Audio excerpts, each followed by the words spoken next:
Alors les premiers outils que j'ai apportés, c'est deux outils typiques de menuisier, qui sont un ciseau à bois, donc là un ciseau à bois de taille assez importante, et une fausse équerre ou sauterelle qui permet de rapporter en fait n'importe quel angle qu'on peut observer, qu'on peut trouver dans un meuble, dans une structure, quand on fait de l'aménagement, etc. J'aime beaucoup suivre des gens qui soient menuisiers ou autres qui remettent en cause, qui remettent en question, qui veulent faire les choses eux-mêmes. Tous ces porteurs de projets, tous ces gens qui gravitent autour de la low-tech, que ce soit dans le numérique, dans l'électronique, dans la menuiserie, dans la construction. La low-tech, c'est un terme qui est né en opposition en fait à la high-tech, c'est-à-dire à cette recherche perpétuelle de la technologie comme solution en fait aux problèmes qui existent aujourd'hui, qu'ils soient au niveau écologique, au niveau technique ou autre. C'est de dire qu'on peut faire aussi bien avec très peu. J'ai travaillé pendant 7 ans dans la construction bois, d'abord en entreprise de construction au sein d'un bureau d'études, et ensuite en tant qu'accompagnant des entreprises dans leur démarche d'innovation, dans leur démarche de développement de nouveaux produits et d'accompagnement réglementaire, etc. pour faire évoluer les pratiques, pour faire émerger de nouveaux produits, de nouveaux concepts. J'avais envie de remettre les mains dans le cambouis, de remettre les mains de retoucher à du travail manuel, de retoucher de la matière, et donc je m'intéressais beaucoup aux alternatives, qu'elles soient écologiques, sociales, solidaires ou aussi économiques. Et je me suis rendu compte qu'il y avait des lieux qui émergeaient comme ça autour du bois et que c'était le moment de créer, de monter un projet dans ce domaine-là. Justement, via les réseaux sociaux, on est déjà en lien avec plusieurs créateurs porteurs de projets, donc de lieux déjà existants ou des créateurs de projets d'ateliers bois partagés en France qui s'inspirent de la culture des Fab Labs, des makerspace ou alors qu'en plus des fonctionnements associatifs, d'ateliers de menuiserie associatifs. Alors la deuxième chose, c'est juste un extrait d'un plan. C'était plus pour illustrer le côté de la volonté d'ouvrir tout ce que l'atelier va faire et aussi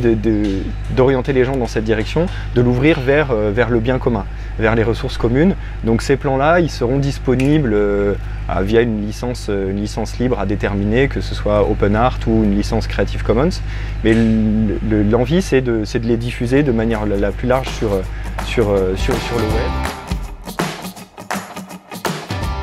Je trouve que la démarche du do-it-yourself, vraiment dans son coin, sans partage, de dire je fais moi-même, c'est pas quelque chose qui m'intéresse forcément. Je pense qu'il faut vraiment la coupler avec le do-it with others, vraiment le faire soi-même, mais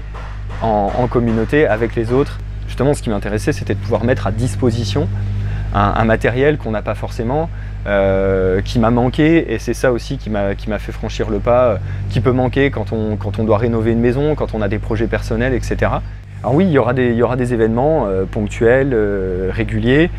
comme des ateliers de découverte de techniques, donc là principalement liés au bois, donc que ce soit de l'ébénisterie, de la marqueterie, du tournage sur bois, des métiers aussi qui sont en lien avec le bois, comme ça peut être la mosaïque, de la tapisserie, de l'ameublement, faire intervenir des artisans pour montrer des compétences, faire des journées thématiques, au-delà de la menuiserie, de l'ébénisterie, aller vers la construction, vers l'éco-construction, l'autoconstruction, la construction paille, en terre, etc. Alors ensuite là on arrive sur un morceau de frêne,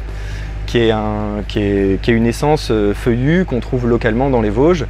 Donc ça, c'est pour illustrer cette volonté de travailler en circuit court. On a des compétences, on a du bois de qualité dans nos forêts, autant les utiliser plutôt que d'aller acheter du bois,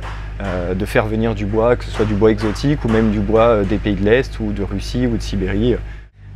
Le bois ne peut pas, pour moi, être ce matériau, son usage ne peut pas être séparé de cette notion d'écologie, c'est-à-dire cette notion de maintien des ressources, d'équilibre des ressources, de dire on ne fait pas de la déforestation sauvage, on ne plante pas à tout va uniquement pour l'exploitation forestière dans des pays qui le voient comme une manne économique. Elle passe aussi par le réemploi au maximum des matériaux, c'est-à-dire de savoir comment on va valoriser toutes les chutes déjà qui sont utilisées dans l'atelier, par la volonté de proposer des activités aussi autour du réemploi, de de la réutilisation, de la remise en état de mobilier, etc. avec des associations qui font de la récupération. Donc l'idée ici au sein du Xylolab, c'est justement pour arriver à créer cette communauté, c'est d'avoir le maximum de moments collectifs de partage, de réflexion autour de projets communs ou tout simplement de moments d'échange qui soient autour de sujets techniques, autour du bois ou autres, ou non techniques, et qui permettent aux gens de se rencontrer et de